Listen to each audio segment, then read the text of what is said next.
I want to tell you guys about the new moon on November 1st. There's a real interesting story or synchronicity behind this new moon that I want to highlight. So basically, the new moon is happening at 10 degrees of Scorpio, and it's happening on November 1st. November 1st is a special holiday called All Saints' Day. It's a part of a 3-day holiday called Halloween, All Saints' Day, and All Souls' Day.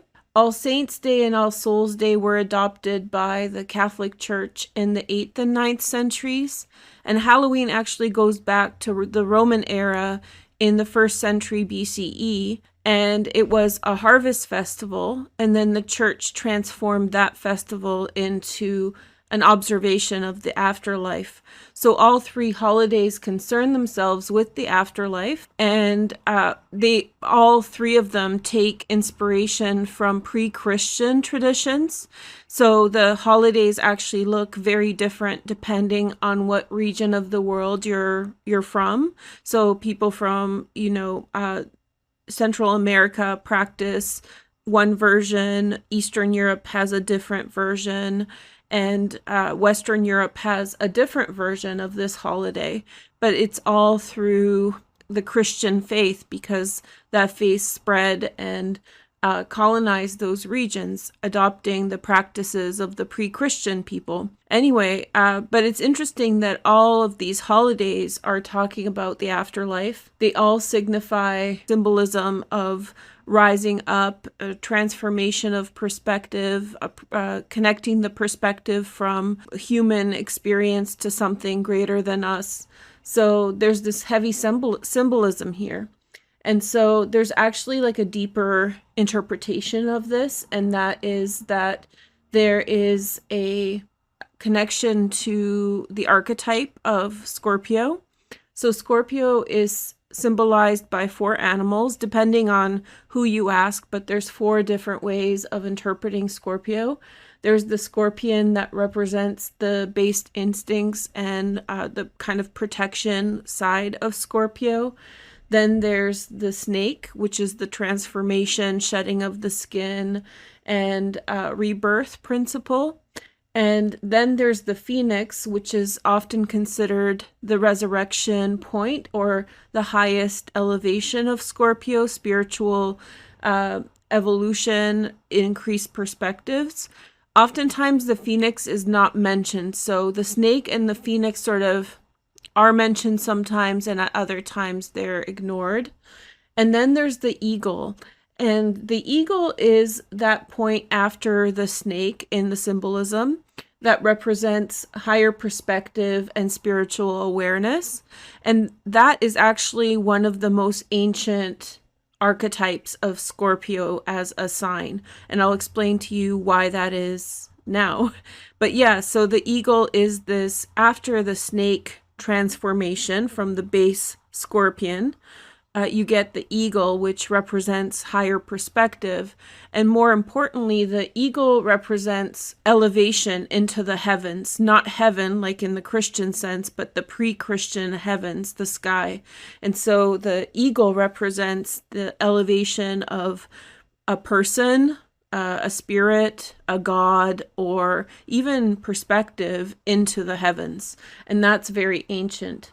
The reason it's so ancient is because there's another observance here that's astrological that predates Halloween. Remember, Halloween is 1st century BCE. So there's another observance here that predates Halloween by 1500 years. And that observance is called the Eagle Gate. The Eagle Gate was observed in ancient Babylon, so 1500 BCE. It's very, very ancient. And so this is like the old forms of astrology. And so this ancient observance is the midpoint between fall equinox, right? That's the beginning of Libra here when the sun enters Libra, and the winter solstice, which is up here. And that is the point at which the sun is at the Tropic of Capricorn. It's the shortest day of the year in the northern hemisphere. And so this is fall from here to here when the sun is in this area of the chart. And so when the sun reaches 15 degrees of Scorpio, that's the midpoint, the middle part of that. Ancient astrologers called that the Eagle Gate. And so the Eagle Gate was this point at which they symbolized the transition of the sun into the heavens. Not only the sun, but any object, any transit that was here in the sky. So this was their gate of the eagle, which was symbolized of to the heavens. But again, it's not heaven like Christian sense. Heavens is in the sky. And so this symbolism has trickled down to us in modern day. And now we have these holidays that observe the afterlife, and it can be traced back to ancient times. So I thought that was interesting. So this new moon is deeply rooted in that symbolism. So enjoy your resurrection, enjoy your transformation. This new moon is also the last new moon before Pluto enters Aquarius. We've talked about that. So it is that last moment before we go through a massive transition after 16 years of one type of energy to another. To add to this, just to give you the rarity of this new moon, there's only been 5 new moons in this area since 1900, so over 124 years. So this is only the 5th one, and so it's very rare that we get it here, and I hope that you enjoy it. So how does that practically apply to you? It's likely that you're having like massive moments of catharsis, deep understanding why things are the way they are, looking for significance, getting ready for the future ahead. The last month we've had grand trines, as I've mentioned before, and so that's been a lot of healing, emotional healing. And emotional healing is coming to terms with things, as they are, and thinking about the last 16 years while Pluto was in Capricorn. So you have these deep thoughts and understandings about what it all means. And so the Eagle Gate is your transformative, transmutational elevation up into the heavens. It's your ability to kind of it's not like say goodbye to the past. It's more like prepare yourself for the future, thinking about the past and everything that you've experienced and letting that inform your way forward. So I thought I would just highlight this again because I love the symbolism here.